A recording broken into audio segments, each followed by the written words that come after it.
Bonjour à tous et bienvenue sur la chaîne Edios Guidance. Nous nous retrouvons pour la guidance générale du mois de janvier des taureaux et je voulais tout d'abord vous souhaiter une excellente année 2025. J'espère qu'elle vous rendra heureux cette année et qu'elle verra vos réalisations aboutir. En tout cas, je vous souhaite à tous et à toutes une excellente année 2025.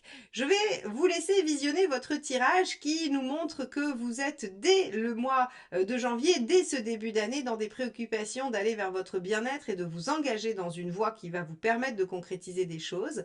Donc je vais vous laisser regarder les conseils, les pièges dans lesquels il ne faut pas tomber, mais avant, bien évidemment, vous en avez l'habitude, je vais vous demander de vous abonner si ce n'est pas fait, car c'est ainsi que la chaîne grandit, se développe, que je peux continuer à vous proposer ces guidances. Et je vais également demander à ceux qui sont déjà abonnés de liker, commenter et partager ces vidéos afin d'améliorer leur référencement. Merci infiniment à tous ceux qui soutiennent la chaîne et qui font ces petits gestes qui me permettent de continuer à faire grandir cette chaîne et à vous proposer toujours plus de contenu en espérant que ce contenu vous plaît, vous aide et vous accompagne au quotidien. Merci à tous et je vous laisse avec votre tirage.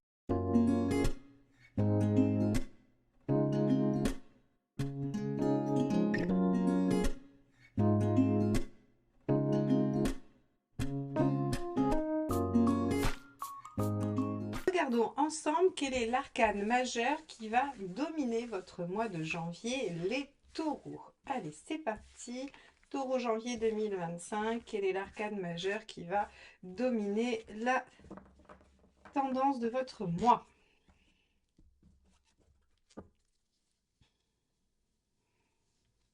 Allez, ce sera celle-ci qui est le jugement. Alors avec le jugement, on va faire une période de bilan.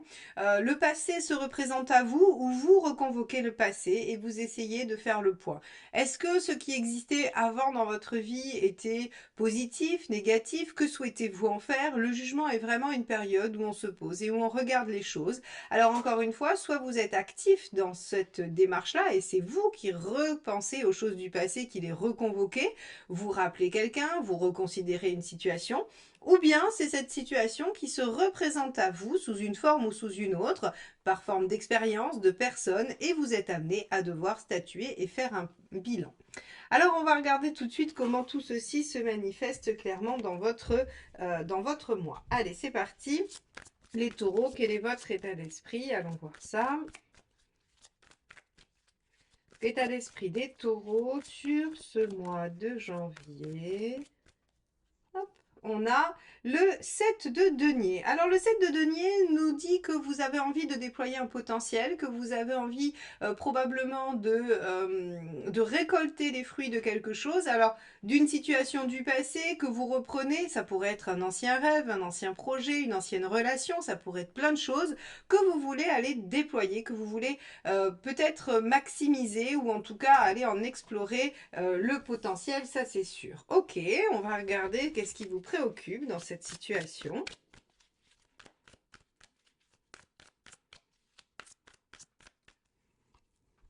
Le 4 de bâton.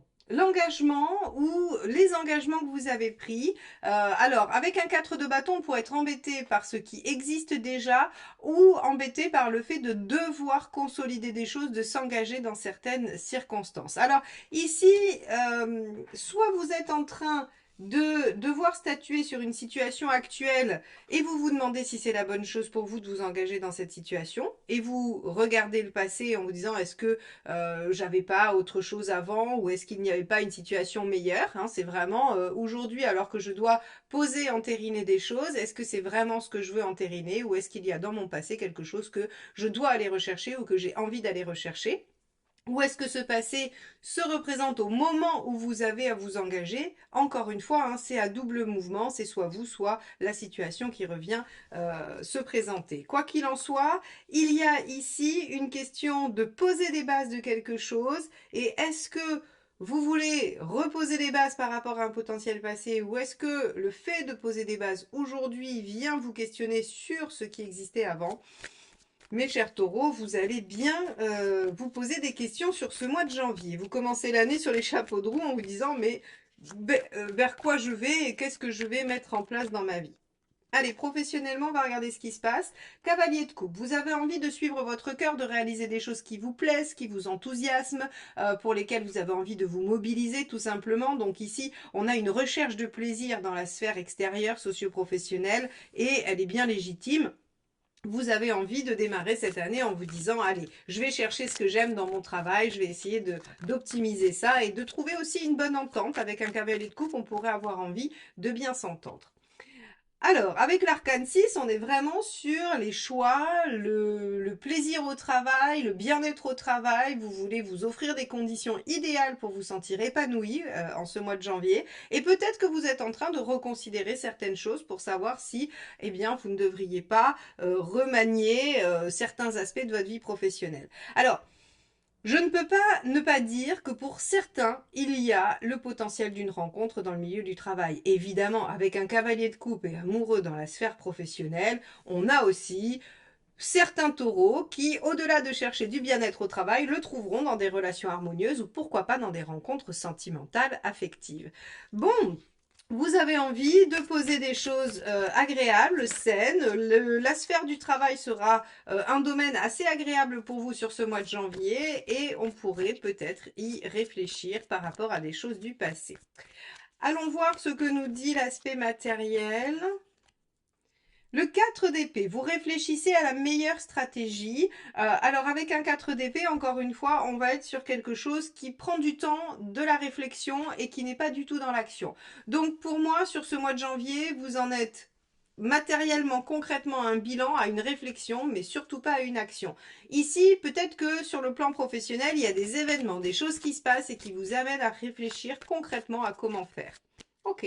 Alors c'est vrai que si vous rencontrez quelqu'un avec qui vous vous entendez très bien au travail, avec qui il y a des sentiments naissants, vous pourriez peut-être vous demander comment faire, comment concilier ça. Je suis par ailleurs en train peut-être de m'engager dans une voie, dans un projet.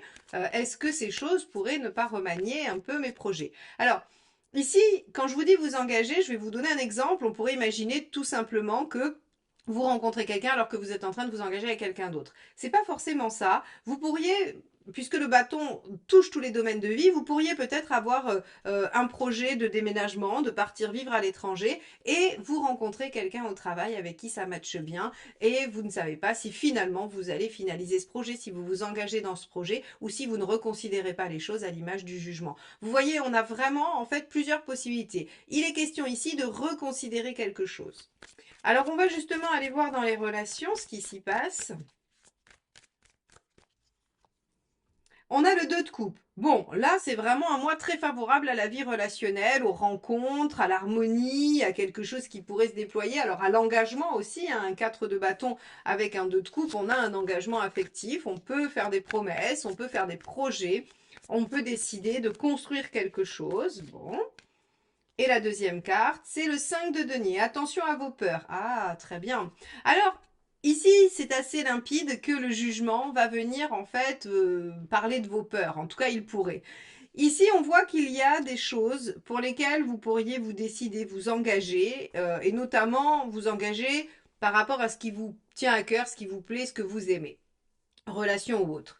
Et vous avez certaines peurs qui viennent se représenter et qui vous font soit vous tourner vers le passé et vouloir reconsidérer les choses, soit une situation passée vient vous faire activer des peurs et vous faire reconsidérer les choses. Vous voyez, on a vraiment toujours ce double mouvement possible. Hein. Ça sera soit l'un, soit l'autre pour chacun de vous.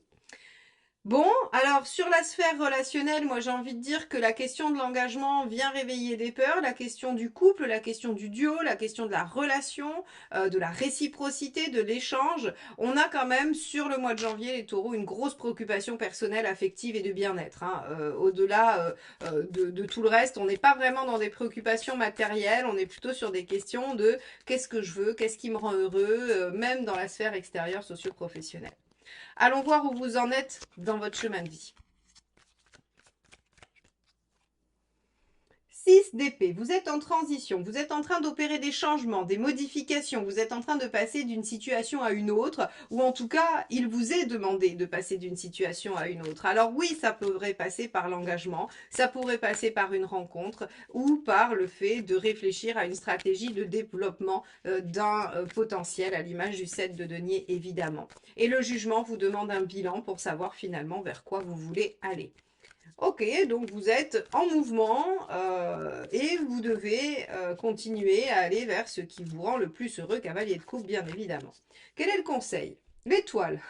Suivez les signes du destin, suivez les signes de l'univers, ayez confiance en vous, rêvez, continuez à rêver, à espérer, puisque l'étoile, c'est quand même la carte qui vous invite à rester optimiste par rapport à ce que vous espérez et ce que vous voulez voir advenir dans votre vie. Donc, on a vraiment ici dans le conseil quelque chose qui vous dit, les taureaux, restez confiants dans votre situation, écoutez votre intuition aussi, hein, et peu importe finalement les signes, n'essayez pas de vous dire quel est le message.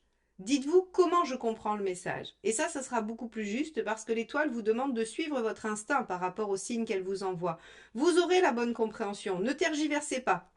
La première idée qui vous vient est la bonne. Donc, si vous avez besoin d'être orienté, guidé et que vous demandez à l'univers de vous donner des indices, il vous les donnera et votre seule et unique première interprétation sera la bonne. Après, c'est du mental et vous n'êtes plus du tout dans l'intuition. Qu'est-ce qu'il ne faut pas faire, mes chers taureaux? Le roi de bâton, rester arc-bouté, ne pas vouloir bouger de position, rester autoritaire et j'allais dire, manquer de capacité d'adaptation. Évidemment, puisqu'on vous demande 6 d'épée, pardon, on vous demande une transition, donc un changement doux, tranquille, maîtrisé, mais un changement quand même. Donc ici, on vous dit, bah, vous avez envie de déployer un potentiel et pour ce faire, visiblement, vous êtes préoccupé autour de quelque chose qui existe déjà ou quelque chose qui doit s'entériner, qui doit s'engager.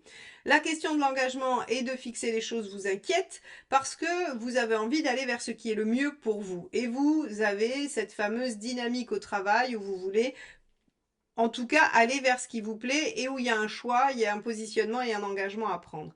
Sur la sphère sentimentale, on voit qu'il y a encore une fois des enjeux de relation et des peurs liées à la relation et qu'il va falloir prendre le temps, très concrètement, 4 d'épée, d'y réfléchir. Donc, on va regarder où vous en êtes à la fin du mois, mes chers taureaux.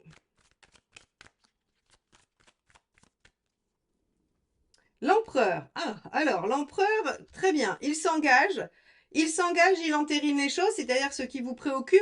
Qu'est-ce que je vais poser? Qu'est-ce que je vais engager? Qu'est-ce que je vais entériner? Eh bien, à la fin du mois, vous avez la réponse puisque vous le faites. Hein. L'empereur vient s'engager, vient faire perdurer les choses, vient poser des bases. C'est du 4, comme ici le 4 de bâton. Donc, j'ai envie de vous dire, bah, vous avez votre solution à la fin du mois, prenez le temps d'y réfléchir, soyez bien sûr et certain que ça vous emmène là où vous avez envie d'être. Sinon, reconsidérez les choses, prenez des décisions, tranchez, engagez-vous là où votre cœur vous porte et non là où vous vous sentez obligé d'aller.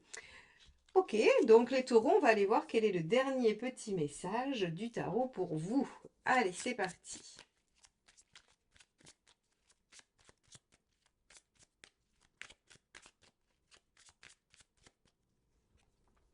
Cavalier de denier, je fais preuve de persévérance et de détermination dans ce que j'entreprends, je fais tout pour atteindre mes objectifs. Et ce cavalier de denier, je le couplerai à votre cavalier de coupe qu'il y a eu en début de tirage pour vous dire que les efforts et la persévérance que vous allez mettre en œuvre doivent être au service de ce qui vous rend heureux, de votre harmonie, de votre bien-être, puisque ici vous faites un bilan pour aller vers ça. C'est-à-dire que le bilan vous permet d'être au clair avec ce qui va aller dans ce sens et qui va vous permettre de réaliser votre plein potentiel, votre bien-être et votre épanouissement au service d'un engagement durable et pérenne. Donc, on en a fini avec Uranus, mes chers taureaux, vous allez pouvoir vous engager et pérenniser quelque chose. Donc, voilà le message du tarot pour vous pour ce mois de janvier. Il ne me reste plus qu'à vous souhaiter un excellent mois de janvier pour vous remercier pardon, de m'avoir écouté jusque-là et de vous dire à très bientôt pour de nouvelles guidances. Bye bye.